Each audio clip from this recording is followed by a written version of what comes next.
Hi നമസ്തേ നമസ്കാരം. ഉണക്കമുന്തിരി അഥവാ റേസിൻസ് പായസത്തിലും ബിരിയാണിയിലും ഒക്കെ നമ്മൾ ഇടാറുണ്ട്. എന്നാൽ പലർക്കും അതിൻ്റെ ഒരു ടേസ്റ്റ് ഇഷ്ടമല്ല. നമ്മളത് പായസത്തിൽ നിന്നും ബിരിയാണിയിൽ നിന്നും ഒക്കെ എടുത്ത് മാറ്റാറുണ്ട്. എന്നാൽ ഈ ഒരു ഉണക്കമുന്തിരി ഒരു അച്ചാറിൻ്റെ രൂപത്തിൽ, അതും വെളുത്തുള്ളിയും കൂടി ചേർത്ത് ഈ ഒരു കോമ്പിനേഷൻ ആകുമ്പോൾ ഇതിൻ്റെ ഒരു സ്വാദ്, അത് എരിവും പുളിയും മധുരവും എല്ലാം ചേർന്ന ശരിക്കും ബിരിയാണിക്കൊപ്പം സൂപ്പർ കോമ്പിനേഷൻ തന്നെയാണ്. നമ്മുടെ ഡേറ്റ്സ് അച്ചാറൊക്കെ കഴിക്കാറില്ലേ, ഏകദേശം ആ ഒരു സ്വാദ്. പക്ഷെ അതിലും എനിക്കിഷ്ടമായി അമ്മ ഇതുണ്ടാക്കി തന്നപ്പോൾ. വളരെ വ്യത്യസ്തമായൊരു രുചിയാണ്, വളരെ ടേസ്റ്റിയുമാണ്. അമ്മ ഈ ഒരു ഉണക്കമുന്തിരി വെളുത്തുള്ളി അച്ചാർ തയ്യാറാക്കുന്ന രീതി നമുക്ക് പെട്ടെന്ന് തന്നെ കണ്ടിട്ട് മടങ്ങിയെത്താം. ഒരു പാനിലേക്ക് ഒരു 2 ടേബിൾ സ്പൂൺ എണ്ണ നമുക്ക് ഒഴിച്ചു കൊടുക്കാം. നല്ലെണ്ണ അല്ലെങ്കിൽ വെളിച്ചെണ്ണ ഉപയോഗിച്ച് ഇത് ചെയ്യാം. ഇപ്പോൾ കുറച്ച് നാൾ കൂടുതൽ ഇത് വെച്ച് ഉപയോഗിക്കാനൊക്കെ ആണെന്നുണ്ടെങ്കിൽ നല്ലെണ്ണ ആയിരിക്കും നല്ലത്. ഞാനിപ്പോൾ ഇവിടെ വെളിച്ചെണ്ണയാണ് ഉപയോഗിക്കുന്നത് കേട്ടോ. എണ്ണ നന്നായിട്ട് ചൂടായി വന്നാൽ അതിലേക്ക് ഒരു 1.5 കൈപ്പിടി ഉണക്കമുന്തിരി കിസ്മിസ് നമുക്ക് ചേർത്ത് കൊടുക്കാം.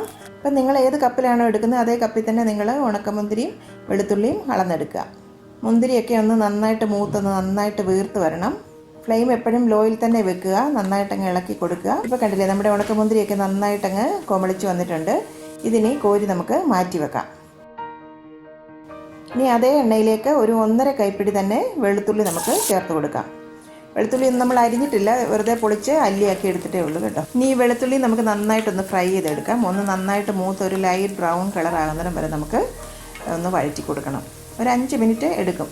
നന്നായിട്ട് മൂത്ത് കിട്ടിയിട്ടുണ്ട്. ഇത് നമുക്കിനി അങ്ങ് കോരി മാറ്റി വെക്കാം. അതിലോട്ട് ഒരു ടേബിൾ സ്പൂൺ എണ്ണ കൂടി ഞാൻ ചേർത്ത് കൊടുക്കുന്നുണ്ട്. എണ്ണ ചൂടായി വന്നാൽ അതിലേക്ക് 1 ടീസ്പൂൺ കടുക് ചേർത്ത് കൊടുക്കാം. കടുക് അങ്ങ് നന്നായിട്ട് പൊട്ടി വന്നാൽ ഒരു തണ്ട് കറിവേപ്പില ചേർക്കാം. ഒരു 2 വറ്റൽമുളക് ഒന്ന് മുറിച്ച് അതും കൂടി ചേർത്ത് കൊടുക്കാം. ഇനി അതിലോട്ട് ഒരു 2 പച്ചമുളകും ഒരു ചെറിയ കഷ്ണം ഇഞ്ചിയും നല്ല തരിതരിപ്പായിട്ട് അരിഞ്ഞത് അതും കൂടി നമുക്ക് ചേർത്ത് കൊടുക്കാം. ആ ഇഞ്ചിയും പച്ചമുളകും ഒക്കെ നന്നായിട്ടൊന്ന് മൂത്ത് കിട്ടണം. അതിലോട്ട് ഒരു 1/4 ടീസ്പൂൺ ഉലുവ പൊടിച്ചത്, പച്ചയ്ക്ക് പൊടിച്ചതാണ്. ഒരു 1/2 ടീസ്പൂൺ മഞ്ഞൾപ്പൊടി. ഉലുവയൊക്കെ ഒന്ന് മൂത്ത് നല്ല മണം വന്നു കഴിഞ്ഞാൽ അതിലേക്ക് 1/2 ടീസ്പൂൺ കായത്തിൻ്റെ പൊടി കൂടി ചേർത്ത് കൊടുക്കാം. അതും ഒന്ന് ചെറുതായിട്ട് മൂത്ത് വരണം. അതിലേക്ക് ഒരു 2 table spoon Kashmiri chilli powder കൂടെ ചേർത്ത് കൊടുക്കാം. മുളക് പൊടിയുടെ റോ സ്മെല്ലൊക്കെ ഒന്ന് മാറി വന്നു കഴിഞ്ഞാൽ അതിലേക്ക് 1 ടേബിൾ സ്പൂൺ ശർക്കര പൊടിച്ചതും കൂടെ നമുക്ക് ചേർത്ത് കൊടുക്കാം. അതിലേക്ക് 1 ടേബിൾ സ്പൂൺ വാളൻപുളി പിഴിഞ്ഞെടുത്ത് വെച്ചിരിക്കുന്നത് അതും കൂടി ചേർക്കാം. എല്ലാം കൂടി നന്നായിട്ടങ്ങ് വഴറ്റിയെടുക്കാം.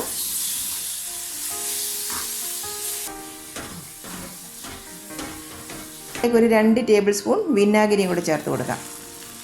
നന്നായിട്ട് തന്നെ അങ്ങ് മിക്സാക്കി എടുക്കാം. 1/2 ഗ്ലാസ് തിളപ്പിച്ചാറിച്ച വെള്ളം കൂടി നമുക്കതിലേക്ക് ചേർത്ത് കൊടുക്കാം. ആവശ്യത്തിനുള്ള ഉപ്പും കൂടി ചേർക്കാം. നന്നായിട്ട് ഇളക്കി യോജിപ്പിച്ച ശേഷം എല്ലാം കൂടി ഒന്ന് തിളയ്ക്കാനായിട്ട് അനുവദിക്കണം. ഇനി ഈ കൂട്ട് നന്നായിട്ടൊന്ന് തിളച്ച് വന്നു കഴിഞ്ഞാൽ അതിലോട്ട് നമ്മുടെ വറുത്ത് വെച്ചിരിക്കുന്ന വെളുത്തുള്ളി ചേർത്ത് കൊടുക്കാം.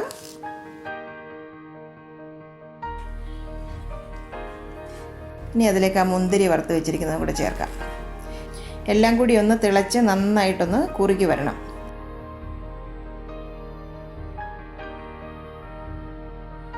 കണ്ടില്ലേ, ഇപ്പോൾ ഇത് ആവശ്യത്തിന് നന്നായിട്ട് കുറുകി വന്നിട്ടുണ്ട്. ഇനി ഫൈനലായിട്ട് നമുക്ക് ഒരു കാര്യം കൂടി ചെയ്യാനുണ്ട്. ഒരു ടേബിൾ സ്പൂൺ നല്ലെണ്ണ നന്നായിട്ട് ചൂടാക്കി എടുക്കുക. അതിലേക്ക് ഒരു 1/2 ടേബിൾ സ്പൂൺ കാശ്മീരി ചില്ലി പൗഡറും കൂടെ ചേർത്ത് കൊടുക്കാം. മുളക് പൊടി അങ്ങ് നന്നായിട്ട് ചൂടായി വന്നാൽ ഇത് ചൂടോടുകൂടി നമ്മുടെ പിക്കിളിൻ്റെ പുറത്തേക്ക് ഒഴിച്ചു കൊടുക്കണം. അപ്പം നമ്മുടെ ഈ ഒരു അച്ചാർ കൂടുതൽ നാൾ കേടുകൂടാതിരിക്കും. കാരണം നമ്മൾ വെളിച്ചെണ്ണയിലാണല്ലോ ഇത് തയ്യാറാക്കിയിരിക്കുന്നത്. അപ്പോൾ കുറച്ച് നാൾ വെച്ചേക്കണമെങ്കിൽ ഇങ്ങനെ ചെയ്താൽ മതി. അതല്ലെങ്കിൽ നിങ്ങൾക്ക് നല്ലെണ്ണയിലും ഇത് തയ്യാറാക്കിയെടുക്കാം. എന്തായാലും ഇങ്ങനെ ചെയ്യുമ്പോൾ അച്ചാറിന് നല്ല പ്രത്യേക ഒരു സ്വാദ് തന്നെ കിട്ടും. എല്ലാവർക്കും ഇത് തീർച്ചയായിട്ടും ഇഷ്ടപ്പെടും. നിങ്ങൾ തീർച്ചയായിട്ടും ഇത് നിങ്ങളുടെ കിച്ചണിലൊന്ന് ട്രൈ ചെയ്ത് നോക്കണം. കാണുമ്പോൾ തന്നെ നിങ്ങൾക്കറിയാം ഇതിൻ്റെ ഒരു സ്വാദ് അല്ലേ. ഇത് നമുക്ക് നല്ല ചൂട് ചോറിൻ്റെ കൂടെ കഴിക്കാനും അതല്ല നല്ല ബിരിയാണിയുടെ കൂടെ നല്ല സൂപ്പർ കോമ്പിനേഷനാണ് കേട്ടോ. നല്ല ചെറിയൊരു മധുരം, നമ്മൾ ഡേറ്റ്സ് പിക്കിളൊക്കെ കഴിക്കുന്നതിന് പകരം ഇത് നല്ലൊരു അച്ചാറായിരിക്കും ബിരിയാണിയുടെ കൂടെ കഴിക്കാൻ. ഗീ റൈസിൻ്റെ കൂടെ നല്ലതാണ്. ഇനി കേർഡ് റൈസിൻ്റെ കൂടെ വേണമെങ്കിൽ അത് നല്ലതാണ്.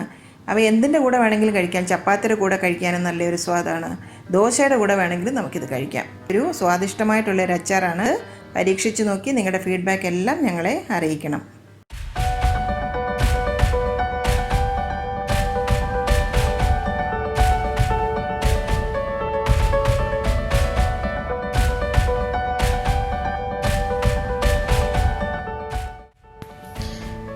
എൻ്റെ അമ്മയുടെ ഇന്നത്തെ ഈ റെസിപ്പി നിങ്ങൾക്ക് ഇഷ്ടമായെങ്കിൽ ഈ വീഡിയോ നിങ്ങൾ തീർച്ചയായും ലൈക്ക് ചെയ്ത് ഷെയർ ചെയ്ത് ഞങ്ങളെ സപ്പോർട്ട് ചെയ്യണം. ഒപ്പം തന്നെ കറി വിത്ത് അമ്മ സബ്സ്ക്രൈബ് ചെയ്യാനും ബെൽ ഐക്കൺ ക്ലിക്ക് ചെയ്യാനും മറക്കരുത്. പെട്ടെന്ന് തന്നെ ഞാനും അമ്മയും മറ്റൊരു റെസിപ്പിയുമായി എത്തും. അതുവരേക്കും നന്ദി. Good bye.